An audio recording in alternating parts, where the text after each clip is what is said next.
SC ST hostel सेटा होची OBC hostel गुहाल single से ओबीसी पिलाମାନଙ୍କ ପାଇଁ ତିଆରି ହେଇଥିଲା ହଷ୍ଟେଲ ଯେଉଁଟା କି 2024ରେ ଆରମ୍ଭ କରିଥିଲେ।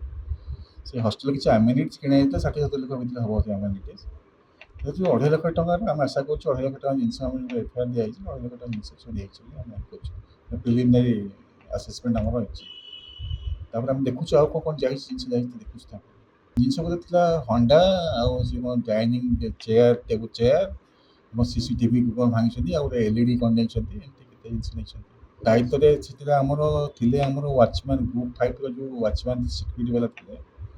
ସେମାନଙ୍କର କହିବା କଥା ଯେ ଆମେ 23 ତାରିଖ ଦିନ ରାତି 3:30 ଆମେ ଶୋଇଥିଲା ବେଳେ ଆମକୁ ବାହାରୁ କବାଟ ଦେଇଦେଲେ କବାଟ ଦେଇକି ଆସିକି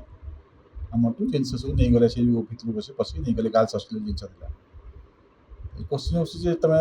ସିକ୍ୟୁରିଟି ତମେ ଶୋଇଥିଲ କ'ଣ ପାଇଁ ଏବଂ ବାହାରୁ କବାଟ ଦେଲେ ତମେ ଏତେ ସମୟ ଲାଗିଲା ଯେତିକି ଜିନିଷ ଯାଇଛି ସେଟା ବି ଆପ୍ରୋକ୍ସିମେଟଲି କେହି ଜଣେ ମୋଟରସାଇକେଲ କି ସ୍କୁଟରରେ ବୋହିପାରିବ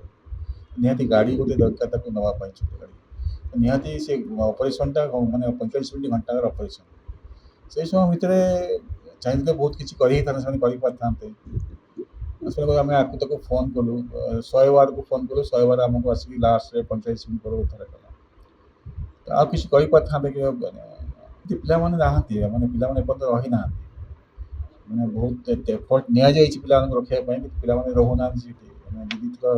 ଆଡ଼ଭର୍ଟାଇଜମେଣ୍ଟ କଲୁନି ତାକୁ ବୁଲି ବୁଲି କ୍ଲାସ୍ ୱାଇଜ୍ ପ୍ରଚାର କରୁଛୁ ସେ ADM sir collector sir BDO madam ଆମର ସବୁ ଦେହା ବିଷୟ ସମସ୍ତେ ଇନଭଲ୍ଭ ହେଇକି ଆମେ ସବୁ ବୁଲି ବୁଲି କରୁଛୁ ପିଲା କେହି ରହୁନାହାନ୍ତି। ନ୍ୟାଚୁରାଲି ତ ପ୍ରାଇମା ଫେସି ଆଗ ଯିବ ସେ ୱାଚମ୍ୟାନ୍କୁ ସନ୍ଦେହ ହେଲେ ସେମାନେ ଆସିବେ କାରଣ ସେ ସେମାନେ ଜଗିଥିଲେ ଆମେ ତାକୁ ନ୍ୟାଚୁରାଲି ଆମେ ତାକୁ ପ୍ରଥମେ ସନ୍ଦେହକୁ ନେବୁ ତାକୁ